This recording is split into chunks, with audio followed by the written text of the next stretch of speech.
What's up, guys? Today I want to talk about losing and dealing with losing and how to become a better loser. Now, why is this a thing? Why do you want to become a better loser? Why am I making a podcast about this? Well, for me, this has been something that has kind of stunted my growth as a competitor, is that I am just a salty motherfucker when I lose. I hate losing. I know we all do, but there's a pretty big spectrum here between people that some can just kind of brush it off. And then there's like me who would just hate it, just hate it so much. And the problem with this is if I'm just sitting there stewing about my loss and salty and mad that I lost, I'm not learning from it very well. I'm like just thinking, fuck that guy. He got lucky, or this bullshit happened. When I could be learning. I could be learning. And as I get older, I realize what a poor learner I've been. What a poor listener I've been. But this is one of those things that stopped me from learning.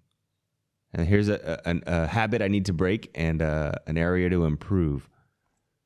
The problem is, it's hard, man. If you don't like losing, you can't make yourself like losing. You can't you can't really change that. Can you? Well, the second problem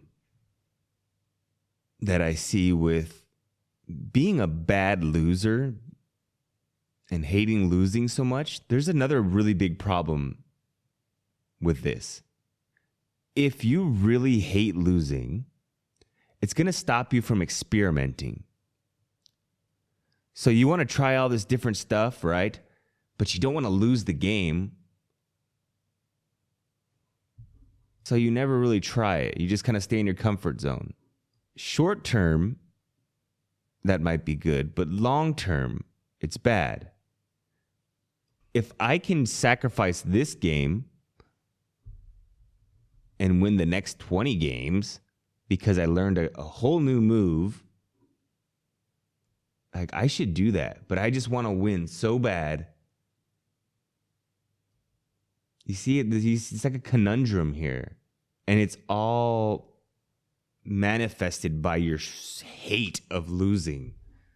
You need to become a better loser. How do we do that? I have no fucking idea. I am awful at this. I'm 40 years old almost and barely addressing this now. This is a golden nugget of wisdom, guys. If you're young and you're hearing this now, I'm saving you 20 years to learn this. Well, A, you need to be a better learner than I ever was to absorb this now. I mean, what an edge that could be. I learned this at 40. You learned this at 16. This is the key right here for you younger competitors is if you can be a really good learner and not fall into all these little traps. That's another problem I had. I'm a fucking know-it-all. I think I know it all. Someone tries to teach me something. I'm like, yeah, I knew that. The fuck is wrong with me?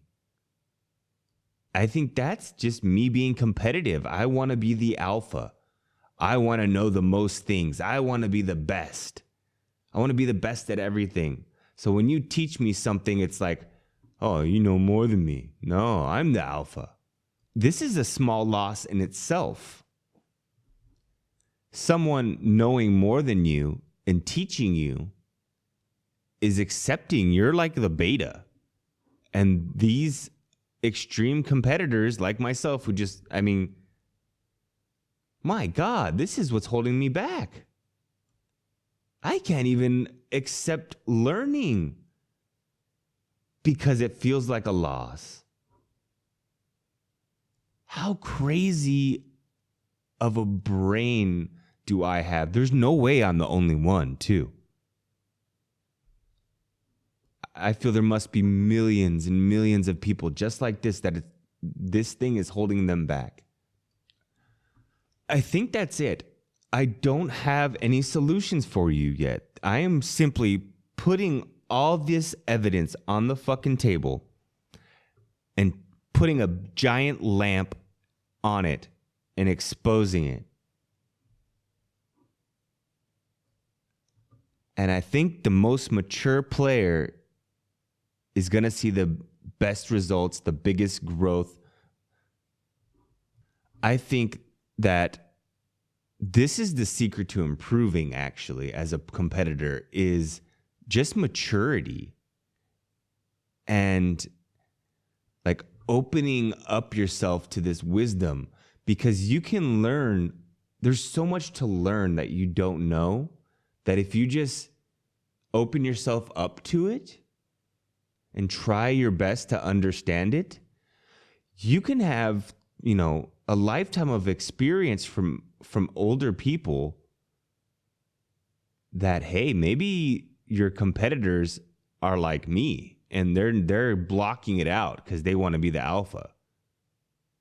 Like, if you can have this stoic, monk-like approach to absorbing this knowledge and just let it in, you're going to have a lifetime of knowledge in your database that your opponents don't have. And it all starts with like just becoming a better loser. And actually, I mean, when you look at the big picture, you're winning over your span of your lifetime. You're not losing. You're winning more, actually. But the problem is people are only thinking of today. They don't think about tomorrow, 5 years, 10 years from now. So, I mean, the best thing I can say to myself and to you is accept a small loss here, whether that be, okay, I'm accepting this knowledge from someone so I can get better, or I'm going to take this loss today so that I can win tomorrow and the next day. And learn to accept these losses and chalk them up as long-term successes, chalk them up as learning experiences. And be humble, be stoic. Yeah, be humble especially, I think, is a big thing. Be mature. It covers all of those characteristics I want to say. Be mature. I have another podcast. If it kind of expands on kind of where this is leading into, if you want to check it out, it's called Improving Your Character Will Improve Your Game. And that's kind of where this segues to. Like, if you want to be a good learner, you got to improve your character. I mean, you have a good character, you improve your character, which improves your learning, which improves your game. All right, that's it. Bye.